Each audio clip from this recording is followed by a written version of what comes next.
मेरो पछाडि चाहिँ एउटा कन्स्ट्रक्सनको काम हुँदैछ। अब यो कन्स्ट्रक्सनको काम त अब हाम्रोतिर पनि हुन्छ, तर यसको एउटा अनौठो कुरा के छ भने एकछिनमा देखाउँछु है त म। के चाहिँ छ अनौठो, फर्स्ट टाइम मैले पनि देखेको यहाँ नेपालबाट आइसकेपछि।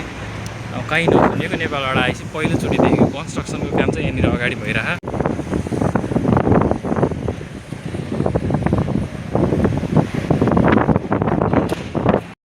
त नेपालमा पनि बन्छ होइन, तर त्यसमा नयाँ कुरो त भएन।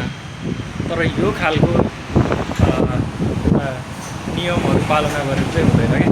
जस्तो अब यहाँ हेर्नुहोस् है त, अब यहाँ म ठ्याक्कै अब रुम पुगेँ, मेरो रुमको अगाडि यहाँ नोटिस लागेको छ। नोटिस के लागेको छ भनेपछि उनीहरूले एउटा माफीनामा लेखेर हाम्रो रुमको अगाडि चपाइदिएको छ। तपाईँहरूलाई चाहिँ हाम्रो कन्स्ट्रक्सन साइडबाट केही समस्या हुन गएमा हामी माफी चाहन्छौँ भनेर चाहिँ उनीहरूले यहाँ यत्रो पानामा लेखेर राखिदिएको छ क्या।